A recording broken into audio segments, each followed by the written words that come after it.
Hello, IGN. My name is Jose Otero. I'm here with Per Schneider, and Hey, this Jose. Peggy 7 game is Zelda Triforce Heroes. Who is this Peggy they're always talking about? I don't know. Well, that's the Europe. obviously that's the UK rating system. So in the pages of this book, you are seeing a bunch of characters already that are important to the story of this game, clearly. So you have King Tuft there on the left page. The king. You have Sir Comsley, who you can barely see, this, Hercule-looking, like, buff dude right here. That's Madame Couture. She's the dressmaker. And Her lastly assistant? is her assistant. Thank you. And then you have here your Princess Styla, who has undergone one of the worst curses in history. She is now trapped in a onesie.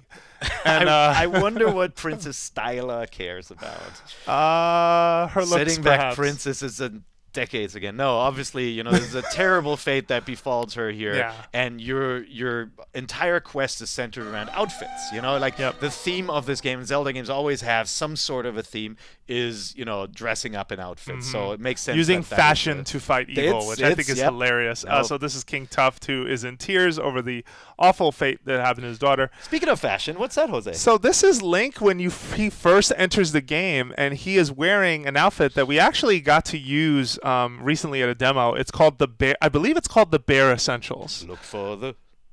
No. That's necessities, but the barest necessities in this case being just an outfit of a common theme in Zeldas now is that you see Link before he puts on the tunic, and so this is what he's wearing, which is ridiculous. But what's funny is that if you choose to wear this in game, you lose 2 hearts per hit because you're not a hero, I guess. Okay, it's so kind it's of just funny. well, you're going with the bare minimum, right? Yeah. And so it's just to show the other players, I am this good. It might have been the bare minimum and not the bare essentials. minimum? Yeah, the bare minimum. All right, I don't remember, but it's a bear pun. That's basically what it is. So Yeah. you're just showing other players how Yeah. amazingly cool you are. So Madame Couture hooks you up, presumably, with the hero's tunic. So this is a quick look at single player, which I do want to talk about briefly. So those 2 dolls are called... Doppels. Yeah, it's from the German word doppelganger. I know a little bit about German. And so this is a 3-player Zelda, at least in a co-op setting. You can play locally or online. But if you want to play it single player, you have to carry these 2 around. And I'm just a little worried about this. Just because it looks like a lot of babysitting. It looks like a lot of stop, carry, move.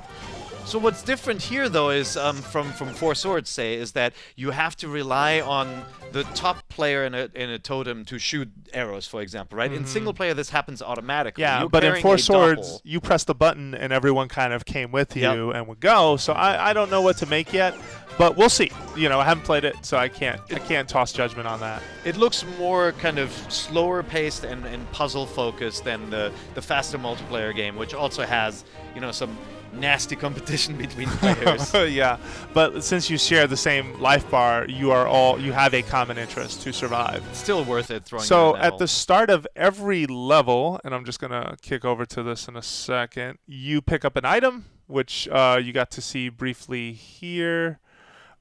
This is an example where you have 3 bows and arrows. This is not always the case. In fact, you have plenty of instances where everyone will have a different item. And it's very much reminiscent of an early game in Aonuma's career. So on the Super Nintendo, he made a game called Marvelous, Another Treasure Island. And this was a single-player adventure where you controlled 3 characters. Yep. And very much like Four Swords, there was a button to pull them to you so that you can move on. And each one was good at something that the other wasn't. So it was the nerdy kid, there was the athletic kid, but he was a little fat, and then there was the short guy who was pretty athletic in his own right, like he could use like a baseball glove. So it has this kind of Lost Vikings factor, right? Like you split up here, different players have to do different things. You're getting updates via these on-screen displays. Which that wasn't in Marvelous, but the conceit, the concept of like yeah. And I'm really like I'm very happy about that to some extent. So what you're seeing here is kind of the usage of some of the items. You're seeing that you can walk on water when one of the players uses the power to raise the water. You can see here the hook shot, like in Wind Waker style, pulling the enemy out of the shell. You saw it in earlier games as well, where you remove the armor from enemies, right? Gust Jar, Boomerang, and Hammer. These are all things you've seen before, but just wanted to quickly let them sort of happen. So here you see the communication aspects of how this works. Like you get in a lobby, everyone says hi, you run off. You have emotes, so you can tell people to come here. And you can add urgency. If you tap one of the emotes once, it'll pop up. If you keep tapping it, it'll go and it'll get bigger, right? Yep. So it's like this sense of urgency. When somebody's icon gets bigger, you know you're supposed to hurry over there. Yeah, like Here's move the it, Buster. Gust jar, using the gust jar to blow the bomb across, right? There are a lot of puzzles where it is essential that the 3 players work together to reach a switch or whatnot. Yeah, you'll see another example here, but this one's a treasure chest. Now, the treasure you find in levels is always rupees, or you'll find hearts. The real treasure comes at the end. So this is the competitive mode. You're getting a quick look at that. You actually can see the hang on, let me show it really quickly over here after the switch puzzle. 1 second, please. There's the urgency pair was talking about with the emotes. Yeah.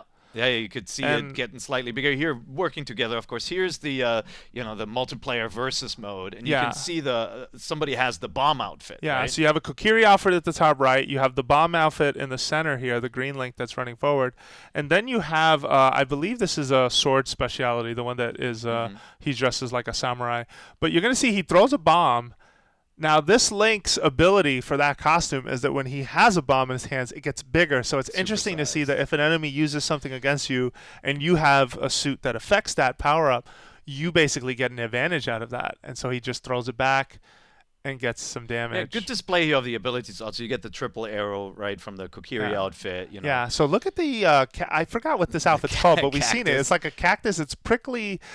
We saw the name last time we were at Nintendo, but I'm forgetting it off the top of my head. There are a lot of outfits in this game. Yeah. So the director Shikata told me like you're going to spend a ton of time getting materials for the outfits. The outfits are really the appeal, and the PvP ones specifically are pretty cool. So you see like the cactus got burned, and he's running around. The cactus got burned. So I'm assuming, look at the difference in the water, the water rod, and how the one he just made is much bigger than the one that just disappeared, which was made by another player. So you're getting to see sort of these outfits and how they have different abilities. Also, I want to point out, I think that Link that just fell in the pink outfit, the red one, is a cat. Yep. Some kind of a kitty or something. It looks very bizarre. But so the special abilities, of course, become more important because you could be fighting on a fire stage, you could be fighting on a water stage. You got to pick the right outfit.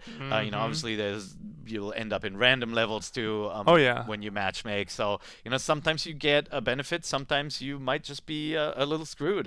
Unless you're a good player, you can't compensate for it. So here's some fun. So you got the big bomb outfit. You've got the Goron garb. You got the Tinkle tights, which those balloons, if you fall off a stage, will bring you back without losing health up to 3 times. Then you've lost your balloons. Like also, Mario love that Kart he has style, the little right? goatee. I think that's a cute touch. And the mole. Yeah, and the mole. Yeah. You have the legendary dress, and you have the Zora costume. So here, and I'm going to hit play, but I fear that I'm going to lose my spot. Super fast. It's just super it goes fast. A little quick. Yeah, so, obviously, Zora, the water creatures from the Zelda universe, and you can see how fast you can swim when you have that outfit.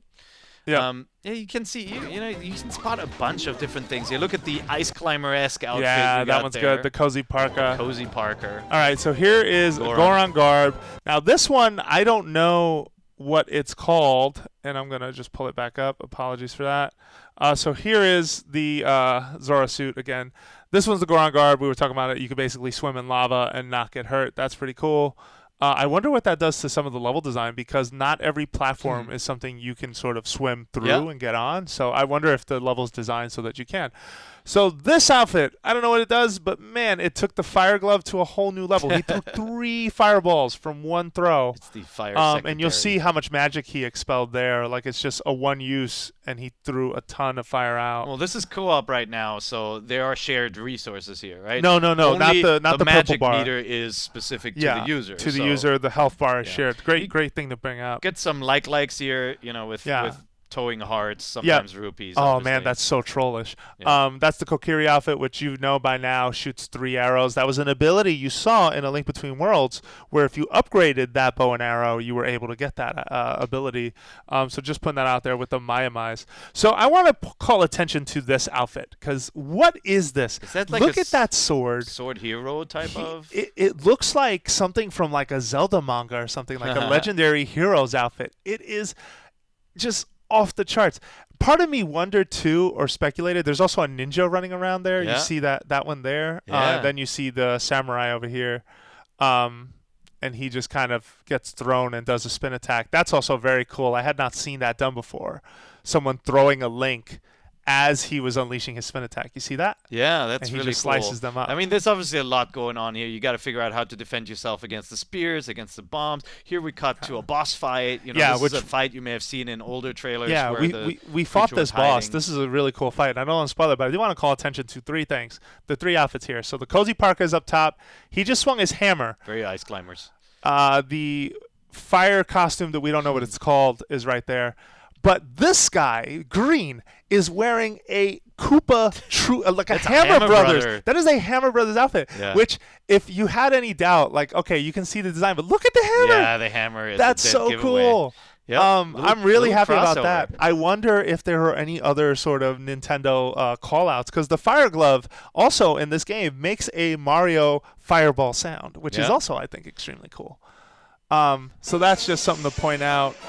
Let's just look at that montage one more time, but That's pretty in cool. regular I mean, motion. some of the big things in this game are, you know, obviously you need to play online or locally multiplayer. Oh, look, there's some Hinox guys from Link to the Past, like Yep. the same design, the Cyclops enemies, right? And you see Deku Scrubs and what are the little green walking phallus dudes? What are we they? look Buzz them up. blobs Yeah, everywhere, right? Yes, Buzz Blobs. But- That's right. But this game, you have to play multiplayer to really enjoy. And what's nice about this game is download play is actually really fully featured. Yeah, right? yeah. You can It's- basically make outfits and save them. You have a if you save decide to file, game. which Yeah. is not usually something you see with download play games. Yep. So you can keep some of the stuff, and you can play all the levels that the cartridge owner actually has. Yep. So You can see the release dates on this game. You know, this is the European trailer. It comes out October 23rd in the US and Europe, on the 24th in Australia, and if you're in Japan, you get it a couple days early on the 22nd. Yep. So celebrate and have a good time. For more Zelda Triforce Heroes coverage, you are ready in the right place. IGN. Peggy 7.